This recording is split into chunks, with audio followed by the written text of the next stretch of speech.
Sebuah fakta mengerikan muncul dari perang Rusia-Ukraina. Sebuah badan amal asal Amerika Serikat mencatat jika lebih dari 10.000 tentara Ukraina kehilangan anggota tubuhnya.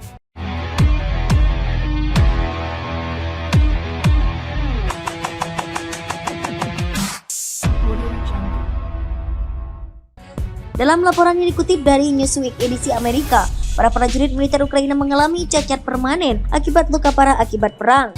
Data ini dirilis oleh Badan Amal AS Keep Dead yang menyokong protetis bagi para tentara Ukraina korban perang sejak Oktober 2022 lalu.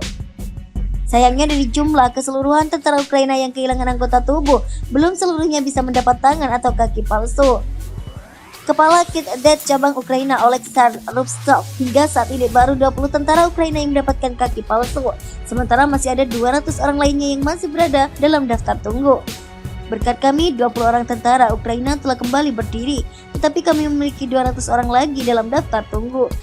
Dan untuk memenuhi permintaan tersebut, kami memerlukan 100 organisasi lain seperti milik kami, ucap Rubtsov dikutip dari kantor berita Rusia RIA Novosti.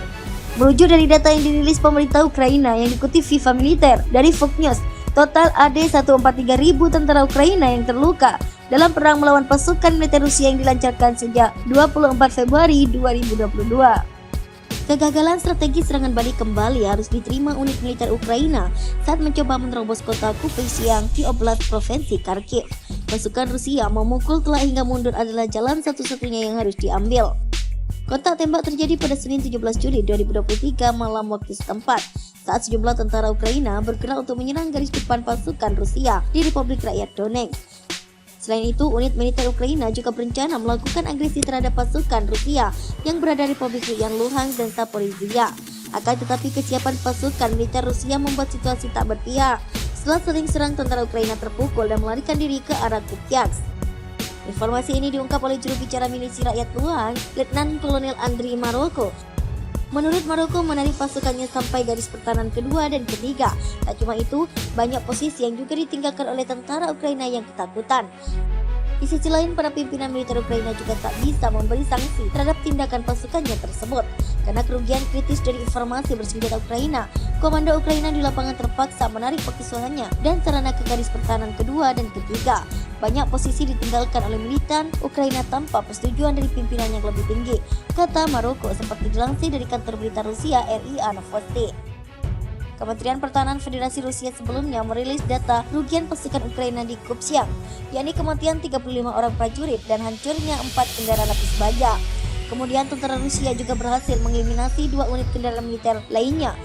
Putin balas dendam, Rusia hujani Ukraina dengan drone dan rudal. Rusia telah meluncurkan serangan rudal ke sasaran di Ukraina Selatan dan Timur menggunakan drone dan kemungkinan rudal balistik.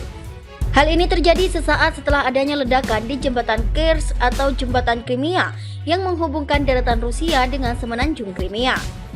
Mengutip keterangan Angkatan Udara Ukraina yang diwartakan Al Jazeera, saat ini pelabuhan Odessa dan wilayah Mykolaiv, Donetsk, Kherson, Zaporizhia, serta Dnipropetrovsk berada di bawah ancaman serangan pesawat tak berawak Rusia. Rekaman video yang beredar di media sosial menunjukkan drone Shahid buatan Iran menyerang target di wilayah Mykolaiv. Serangan itu menimbulkan kebakaran. Ini cukup serius. Detail lebih lanjut tentang kebakaran akan dirilis pagi hari nanti, ujar Wali Kota Mykolaiv, Oleksandr Sankevich di aplikasi perpesanan Telegram.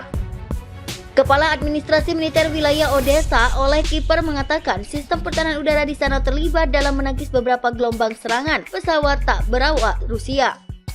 Militer Rusia melancarkan serangan balasan ke basis pasukan angkatan bersenjata Ukraina di sebuah galangan kapal di kota pesisir Odessa pada hari Selasa. Dalam laporan yang dikutip dari kantor berita Rusia TASS, kabar serangan militer Rusia ini dikonfirmasi oleh Sekretaris Pers Presiden Rusia, Dmitry Peskov.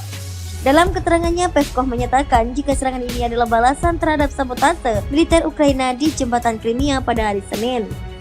Sebuah galangan kapal yang diyakini sebagai tempat menyiapkan rencana sabotase di Crimea hancur lebur usai dihantam rudal presisi tinggi.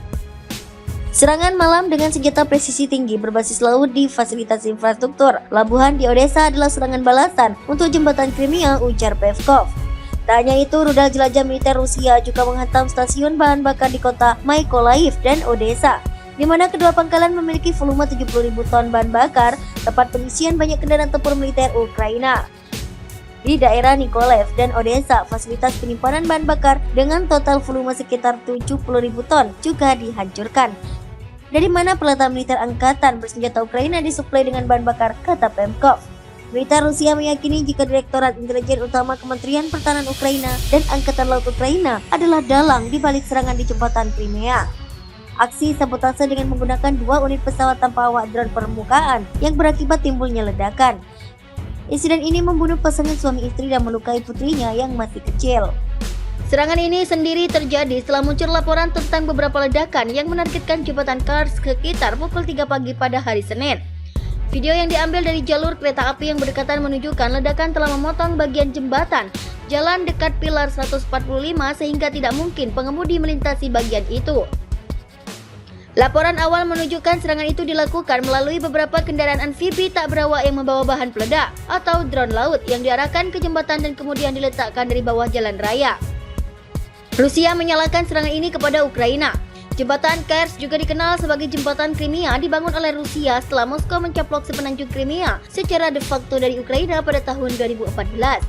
Konstruksi diumumkan pada tahun 2014 dan selesai pada tahun 2018. Jembatan ini memiliki makna simbolis yang besar bagi Kremlin. Di tahun 2018, Presiden Rusia Vladimir Putin merayakan pembukaan jembatan dengan mengendarai truk Kamaz dari Kars ke Crimea dan memberitahu para pekerja bahwa mereka telah melakukan keajaiban. Ini adalah kedua kalinya jembatan itu terkena ledakan sejak invasi besar-besaran Rusia pada bulan Oktober. Sebuah bom truk meledak di jembatan tersebut, menyebabkan beberapa ruas jalan runtuh ke dalam air. Atas serangan ini, Putin mengancam akan terjadinya pembalasan militer atas serangan di jembatan itu. Ia bahkan menyebut Ukraina sebagai rezim penuh teror. Tentu saja, tanggapan Rusia akan mengikuti. Kementerian Pertahanan sedang mengerjakan proposal yang relevan kepada Putin pada pertemuan kepemimpinan Rusia di Moskow pada Senin malam, seperti dilansir kantor berita TASS.